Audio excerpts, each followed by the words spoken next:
আপনাকে আমাকে হিন্দু মুসলমানের খেলা খেলিয়ে দিতে চাইছে। আমি ভাই খেলতে পারবো না, কারণ আমার পাশের বাড়ির তাপস বাবুর ছেলে, আমার পাশের বাড়ি তাপস বাবুর রেশনটা চুরি করে নিয়েছে। এই নামটা কি গো, এই জ্যোতিপ্রিয় মল্লিকরা, আর আমাকে হিন্দু মুসলমানের কথা বলছে। আমার পাশের বাড়ির তাপস কাকুর ছেলের চাকরিটা এই মমতা ব্যানার্জি সরকার কেড়ে নিয়েছে, চুরি করেছে। আমাকে বলছে হিন্দু মুসলমানের গল্প করো, আমার দ্বারা হবে না। আমার পাশের বাড়ির শাহরিয়ার ভাইয়ের রেশনটা, তার বাচ্চাটা যে মিড ডে মিল খেতে যায়, এখন মিড ডে মিল খেতে যায় হচ্ছে, খারাপ ভাবে নেবেন না, পড়াশোনাটা প্রাইমারি স্কুলে ধ্বংস করে দিয়েছে এই মমতা ব্যানার্জি সরকার। এই বিশ্বজিৎ বাবুর দলের, বর্তমান দলের সরকার ধ্বংস করে দিয়েছে। যে মিড ডে মিলটা পেত, সেখান থেকেও এই জ্যোতিপ্রিয় বাবুরা লুট করছে। তার ছেলে চাকরি চুরি গিয়েছে, আর আমাকে বলছে হিন্দু মুসলমানের খেলা খেলতে। আমার দ্বারাই সম্ভব নয়। আমি দুজনেরই যাতে চাকরি বাঁচে, রেশনটা ঠিকঠাক করে পায়, এবং এরা চেষ্টা আমরা করছি।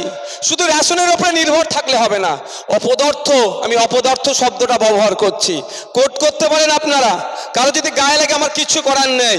অপদার্থ রাজ্য সরকার জোর গলায় কি বলছে, এখন আমরা বেশি করে রেশন দিচ্ছি। এটা ভালো দিক নাকি ভাই? এটা মনে হচ্ছে কি ভালো দিক?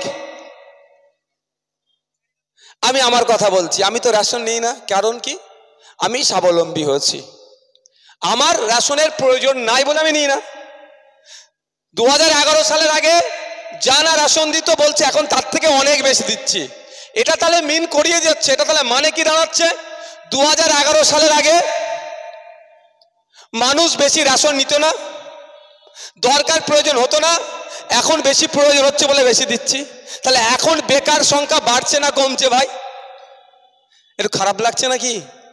যদি মমতা ব্যানার্জি মহাশয় বলতো 2011 সালের আগে যতজন রেশন নিত তার থেকে 50% আমি কমিয়ে দিয়েছি, তাহলে স্টেজ থেকে মমতা ব্যানার্জিকে আমি ধন্যবাদ জানাতাম। তার উল্টো হচ্ছে, অর্থাৎ আমাদের কাজ নাই, আমাদের কাজ নাই, আমাদের রুজি রুটির অভাবের জন্য আমাদেরকে রেশনের উপর নির্ভর করতে হচ্ছে। আর যে রেশন আমরা পাওয়ার দরকার ছিল, এই বালুবাবুরা সেটাকে লুট করে নিয়েছে। এই শঙ্করাড্ড না কি নাম আছে ওনার, প্রায় 22,000 কোটি টাকা একটা মাল ধরা পড়েছে। অভিযোগ আসছে 22,000 কোটি টাকা নাকি তার মাধ্যমে বিদেশে গিয়েছে। এই ধরনের সোনার টুকরো ওই বালুবাবুদের কত কত জায়গায় ছাড়া আছে আপনারা জানেন? এরকম খুঁজলে শয়ে শয়ে পাওয়া যাবে। কাদের টাকা বিদেশে পাচার করেছি? আমাদের টাকা, আপনার আমার টাকা। তাই সময় এসেছে, একধারে যেভাবে জবাব দেওয়ার সময় এসেছে শান্তনু বাবুকে, আপনি 5 বছরের এমপি, আমাদের জন্য কি করেছেন? কিছুই করেননি। শুধু ক্ষমতায় টিকে থাকার জন্য ধর্মের নামে রাজনীতি করেছেন, মতুয়া ভাইদেরকে খেপিয়ে তুলেছেন, মতুয়া ভাইদেরকে নিয়ে রাজনীতি করেছেন। দিনের শেষে মতুয়া বাড়ির যে সন্তানটার চাকরি চুরি করে গেল, তার বিরুদ্ধে আপনার সরকার বলিষ্ঠ পদক্ষেপ নিতে পারলো না। উপরন্তু আমরা দেখলাম অভিষেক ব্যানার্জির নাকি অফিস লিপস অ্যান্ড বাউন্স কোম্পানিতে গিয়ে যখন ইডির আধিকারিকরা রেড করছিল, ওই রেডের সময় এক ইডির আধিকারিক 14টা ফাইল এই অভিষেক বাবুর অফিসে শুনেছি নাকি ওনার অফিস ওনার কম্পিউটারে ডাউনলোড করিয়ে দিয়ে এই যে তদন্তটা যাচ্ছিল, তদন্তের মোড়টা ঘুরিয়ে দিল বকলমে। দিনের শেষে এরা সব এক জায়গায়, আর মারামারি কারা করছি আমরা? বুথের লোকেরা। আমি আপনাদের অনুরোধ করব, যারা ভাবছেন এই বর্তমান বিশ্বজিৎ বাবুর দলের দুর্নীতিগ্রস্তের হাত থেকে বাঁচতে চাইছেন, এদের তোলাবাজির হাত থেকে বাঁচতে চাইছেন, এদের নোংরামির হাত থেকে বাঁচতে চাইছেন, এদের হাত থেকে মা বোনেদেরকে রক্ষা করতে চাইছেন, ঠিক যেভাবে সন্দেশখালীর মা বোনেদের উপর অত্যাচার হয়েছিল, এর হাত থেকে আপনার এলাকার মা বোনেদেরকে বাঁচাতে চাইছেন। আপনারা হয়তো ভাবছেন এই জোড়া ফুলকে জব্দ করতে গেলে নাকি বড় ফুলের প্রয়োজন। তাদেরকে বলবো, আপনারা দিনে স্বপ্ন দেখছেন, জেগে স্বপ্ন দেখছেন। কারণ 2021 নির্বাচনের পরে, সেটা আমি অস্বীকার করব না, সব থেকে বেশি যদি কোনো দলের কর্মী সমর্থকরা আক্রান্ত হয়, সেই দলটার নাম হচ্ছে বিজেপি। তারপরে আমরা ছোট দল হলো গড়ে, কিন্তু তারপরে আইএসএফের কর্মী সমর্থকরা আক্রান্ত হয়েছিল। কিন্তু আমরা কি দেখলাম? মমতা ব্যানার্জির ডাকে শুভেন্দু বাবু বিধানসভায় গিয়ে চা খাচ্ছেন, তার দলের কর্মীদের কথা একবারও ভাবলো না। 21-এর পরে যেভাবে বাড়ি ছাড়া হতে হয়েছিল, খুন হতে হয়েছিল, ধর্ষিত হতে হয়েছিল মায়েদেরকে, বোনেদেরকে, এই সন্দেশকারী থেকে শুরু করে যেভাবে অত্যাচার হতে হয়েছিল, একবারও শুভেন্দু বাবু ওইসব কথা ভাবলেন না। দিদিমণি ডেকেছেন, পুরাতন একটা দিদির সেই ভালোবাসা, উনি ছুটে চলে গেলেন চা খেতে। কিন্তু নওশাদ সিদ্দিকী একবারের জন্য যায়নি, কারণ ভোটের পরের দিনেই আমার হাসানুজ্জামানকে খুন করেছে, আমার ভাইয়ের বাড়ি ভাঙচুর করেছে, তার সাথে বসে আমি এক জায়গায় চা খেতে পারি না।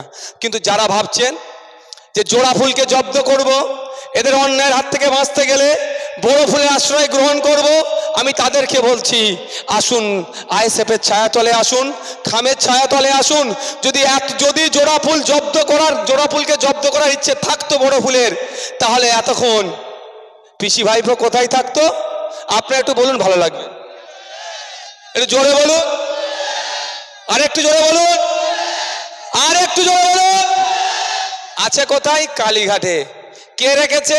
এই বড় ফুলের বড় নেতারাই তাকে সেফ জোনে রেখেছে।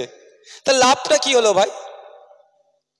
তাই বলবো আসুন আইএসএফের ছায়াতলে, ক্ষমতা দিন, একটাকে আইনের মাধ্যমে বুঝে নেওয়া হবে, কারো ছাড় হবে না, কোনো অংশ ছাড় হবে না। আপনারা আইএসএফের হাতকে শক্ত করুন।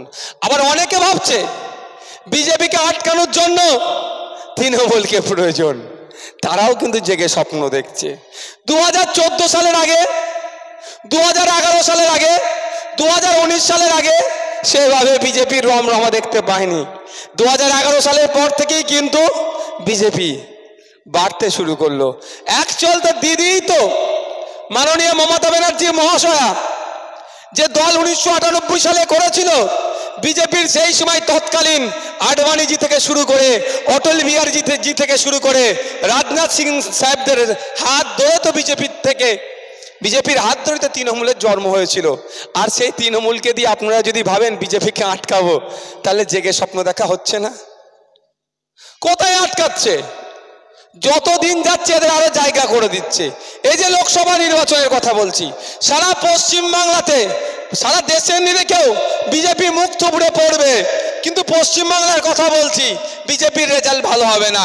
খোঁজ নিয়ে দেখুন যেখানে নির্বাচন হয়েছে, বা আপনার বনগাঁর কথা বলছি, তো আমরা তো চাইবো বুথে কোনো র্যাগিং হতে দেবো না। যদি কোনো বুথে র্যাগিং হয় আমরা আটকাবো আমাদের সর্বোচ্চ দিয়ে।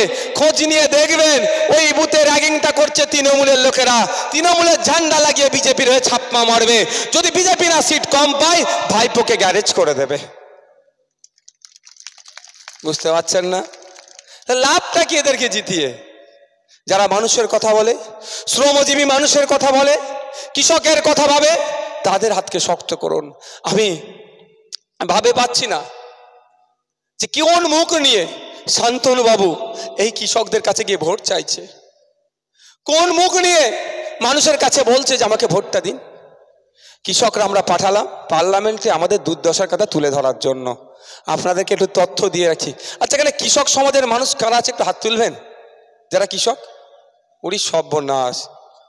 হ্যাঁ, সবই তো কৃষক কম বেশি।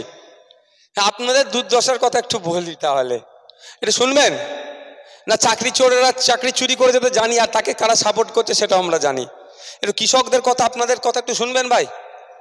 কারো অসুবিধা হচ্ছে না তো? এর দূরে যারা আছেন, একটু খারাপ লাগলো, কিছু করার নেই, তাহলে যখন কিছু সামনের মানুষ বলছে একটু শোনায়। আমি পশ্চিমবাংলার বিধানসভাতে মাননীয় কৃষিমন্ত্রীকে প্রশ্ন করেছিলাম যে পশ্চিমবাংলার কৃষকদের মাসিক গড় আয় কত পরিবার পিছু? মাসের শেষে একটা মাসে একটা কৃষকের পরিবার পিছু গড় আয় কত? আমার উত্তর দেয়নি। আমার সন্দেহ হয়েছিল যে আরে মন্ত্রীকে প্রশ্ন করছি, মন্ত্রী আমাকে উত্তর দেবে না। আবার প্রশ্ন করেছি, উত্তর দেয়নি। স্ট্যান্ডিং কমিটির আমি একটা মেম্বার এগ্রিকালচার, সেখানে ওই সেক্রেটারি এসেছিলেন কৃষি দপ্তরের, তাকে প্রশ্ন করেছি, তিনিও উত্তর দেয়নি। আমার সন্দেহ হয়েছিল আরে সব কথার উত্তর দিয়ে দেয়, এই কথার কেন উত্তর দিচ্ছে না? আমি একটু সার্চ করতে লাগলাম, গবেষণা করতে লাগলাম যে ব্যাপারটা কি। গবেষণা করতে করতে দেখলাম ভারত সরকার একটা তথ্য দিয়েছে, যে তথ্য দেখে আমার চক্ষু চড়ক গাছ হয়ে গেল, যে পশ্চিমবাংলার কৃষকদের মাসিক গড় আয় মাত্র 7,000 টাকার নিচে, বিলো 7,000। মানে ভাবতে পেরেছেন আমাদের কৃষক, কৃষি প্রধান রাজ্য, আমাদের কৃষকদের অবস্থা এই। তারপর আমি একটু গবেষণা করলাম, তাহলে এই পশ্চিমবাংলা এটা কি সারা ভারতবর্ষের নিরিখে নাকি, না শুধু পশ্চিমবাংলার জন্য? এই গবেষণা করতে করতে, একটু পড়াশোনা করতে করতে দেখলাম হরিয়ানা রাজ্যের, জম্মু অ্যান্ড কাশ্মীর, মেঘালয়া, আপনার অরুণাচল প্রদেশ, বিভিন্ন রাজ্যের ডেটা বার করলাম। আমি তো অবাক হয়ে গেলাম। কাশ্মীরের মতো রাজ্যে 15,000 টাকার বেশি মাস গেলে ইনকাম করে, হরিয়ানা আর 22,000 মতো ইনকাম করে। এই দেখতে দেখতে আরো অবাক হয়ে গেলাম। মেঘালয়াতে গিয়ে রাজ্যে দেখলাম মাত্র 313 হেক্টর জমি মেঘালয়াতে আছে। ওখানকার কৃষকরা মাস গেলে 29 থেকে 30,000 টাকা ইনকাম করে। আর আমাদের ওয়েস্ট বেঙ্গলে 88 লক্ষ হেক্টর কৃষিজ জমি আছে। এখন মমতা ব্যানার্জি সরকার বলছেন ওটা বেড়ে নাকি 1 লক্ষ হেক্টর জমি আছে। তো ভালো কথা, যদি এটা সত্যি হয়ে থাকে ভালো কথা, সাধুবাদ জানাচ্ছি। কিন্তু এখানকার কৃষকদের মাসিক গড়াই কেন মাত্র 7,000-এর নিচে? আমরাও কৃষক, মেঘালয়ের গুলোও কৃষক, ওখানে মাত্র 313 হেক্টর জমি থাকার পরেও মাস গেলে প্রায় 30,000 টাকা ইনকাম করছে। আমরা কেন কম ইনকাম করছি?